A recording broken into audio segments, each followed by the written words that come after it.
Барлықтарыңызға сәлем, видео рецептер арнасына қош келдіңіздер. Сіздермен наурыз мерекесіне орай наурыз көже рецептімен бөлісейін деп тұрмын.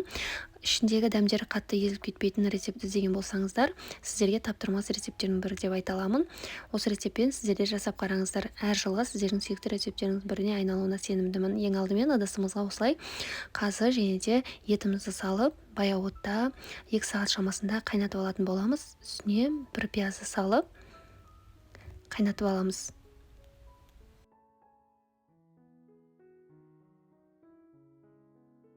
Ет қайнап дайын болайын дегенше мен мында ішіне салатын дәмдерін дайындайтын боламын. Ол үшін маған қажет болады ақ фасоль, сүт, жүгері, бидай, гречка, арпа және де 7-8 шамасында құрт дайындап аламын. Немесе сүзбе пайдалансаңыздар да болады құрттың орнына. Және де маш, айран қосатын боламын.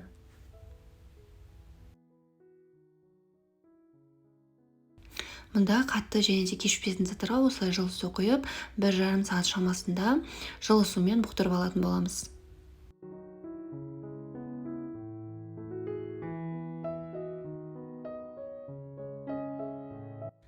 Құртқа да осылай ыстық сорпаның суын құйып, құртты езіп алатын боламыз. Етіміз пісіп, сорпаны басқа бір ыдысымызға сүзіп алғаннан кейін үстіне ең алдымен ең кеш пісетін жүгері және бидайымызды салып, жарты сағат немесе 40 минут шамасында пісіріп қайнатып алатын боламыз. Одан көп уақыт қайнатпаңыздар, жарты сағат немесе 40 минут шамасы жеткілікті болады. 1,5 сағатқа дейін созып жіберетін болсаңыздар, қатты езіліп кетуі мүмкін. Сондықтан ең ұзағымен 40 минут шамасында қайнатып аласыздар. 40 минут шамасы уақыт өткеннен кейін осылай өзі кішкене жұмсарады. Содан кейін барып оның үстіне келесі дәмдеуіштерді саламыз. Ол бізде арпа және де фасоль машымызды салып, тағы да жарты сағат көлемінде қайнатамыз.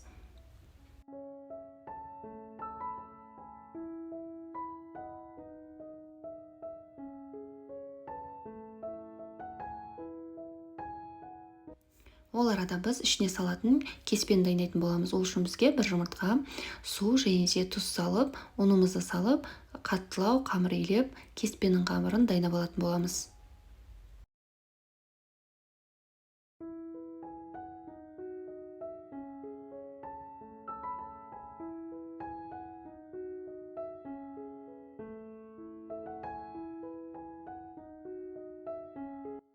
Қамырды осылай салафанға салып, арада 1-2 рет илеп, осылай тындырып, қамырымызды да жайып аламыз. Піскен еттерімізді суытып, осылай турап алатын боламыз.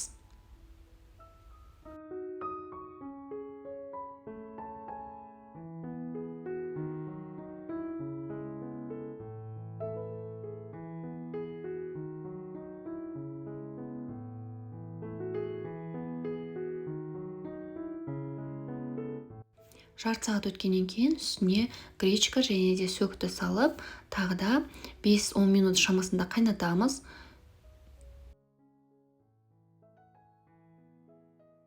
Ең соңында осылай қамырымызды жайып, ұнтақтап, кеспемізді кесіп алатын боламыз.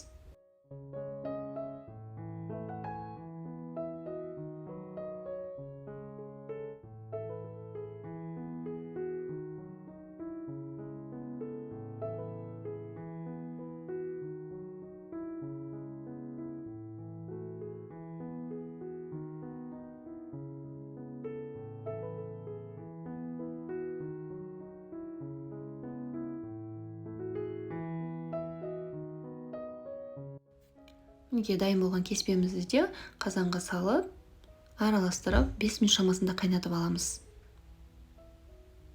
Көп уақыт қайнатпаңыздар, онсыз да өзінің ыстығында кеспелердің қамыры жұмсап қалады. Сондықтан 5 минут шамасы жетеді.